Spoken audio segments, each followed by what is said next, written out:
Fala pessoal, sou o Cleison, economista, mestre em economia e pesquisador aqui na Fundação Juntos Podemos. E no Economia em Foco de hoje a gente vai falar sobre um tema fundamental na economia brasileira, a desindustrialização no Brasil desde o século XX até o século XXI. Antes de tudo, vamos entender o conceito. Desindustrialização é basicamente quando a indústria perde importância na economia de um país. Isso costuma ser medido pela queda da participação da indústria no PIB e no total de empregos.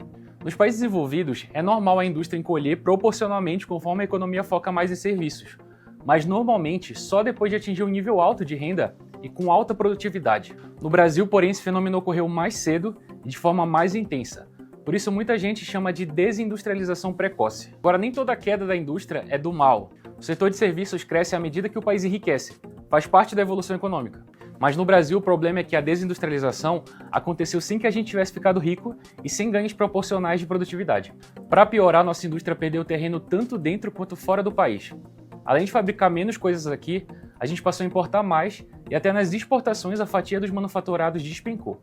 Vamos fazer um rápido zoom histórico para entender de onde viemos e como chegamos até aqui. Durante boa parte do século XX, o Brasil apostou na industrialização. Entre os anos 30 e 80, com política de substituição de importação, lembra de Getúlio Vargas, Juscelino e 50 anos em 5, o país construiu uma base industrial sólida. No seu auge, lá em 85, a indústria de transformação chegou a representar 36% do PIB, produzindo de tudo: aço, automóveis, tecidos, eletrodomésticos. Mas os anos 80 trouxeram crises, inflação alta e estagnação industrial. Já na década de 90, com a abertura comercial e o Plano Real, o Brasil escancarou suas portas aos importados. Muitas fábricas nacionais, sem preparo para enfrentar a concorrência, fecharam. Já nos anos 2000 veio o boom das commodities. A China entrou na OMC em 2001 e passou a comprar em massa soja, minério, petróleo. A nossa pauta de exportações ficou cada vez mais concentrada em produtos básicos.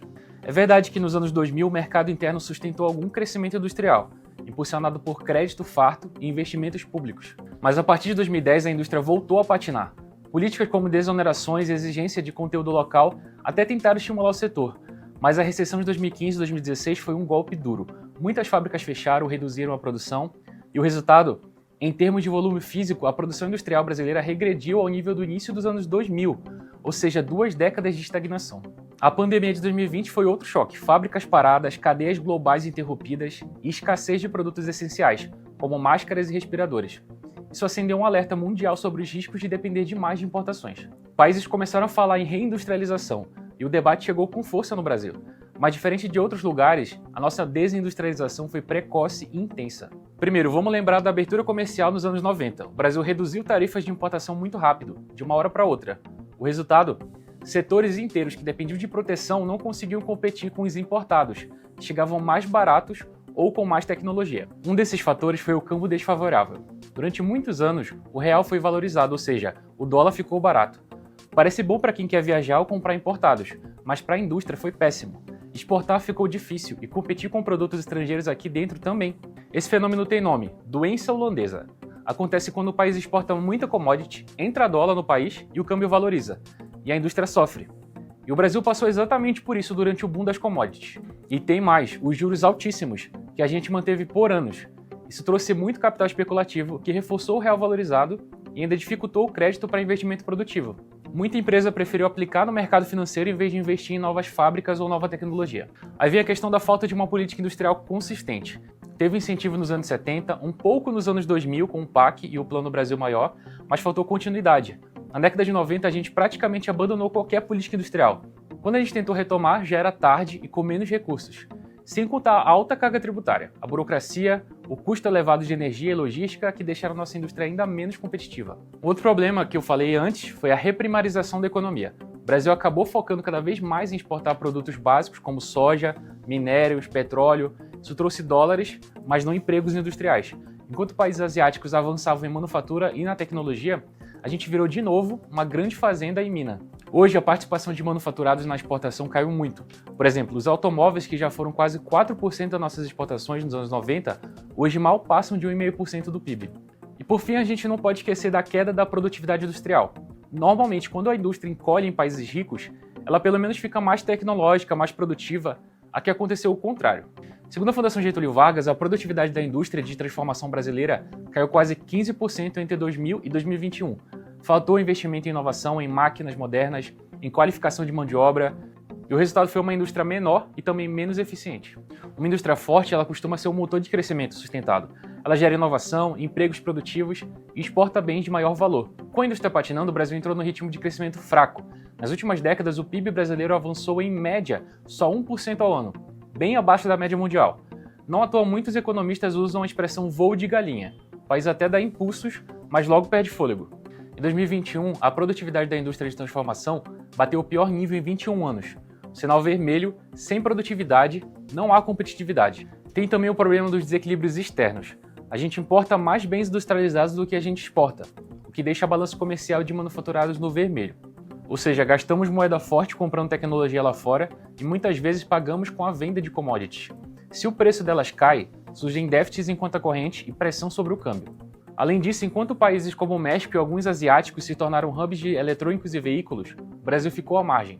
Isso significa menos inovação local, menos conhecimento técnico acumulado e uma economia com características de países de renda média.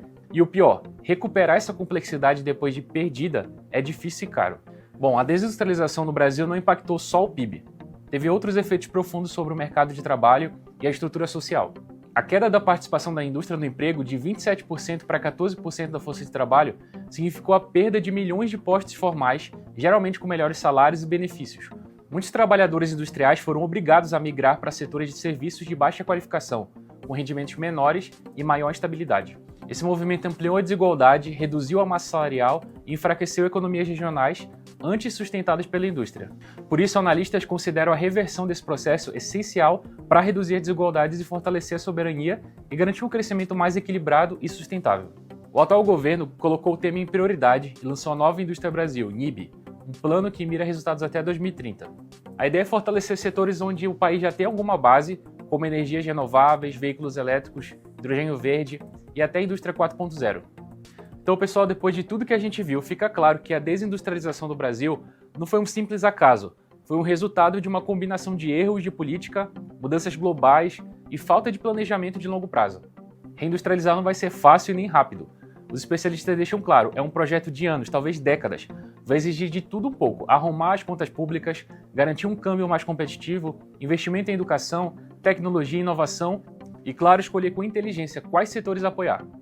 E para encerrar, eu deixo aqui algumas perguntas para a gente refletir junto. Será que o Brasil consegue de fato se reindustrializar nas próximas décadas?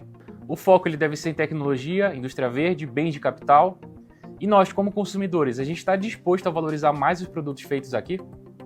Se curtiu o vídeo, deixa seu like, se inscreve no canal da Fundação Juntos Podemos e conta aqui nos comentários para mim o que você acha que o Brasil precisa fazer para recuperar sua indústria. Até o próximo Economia em Foco.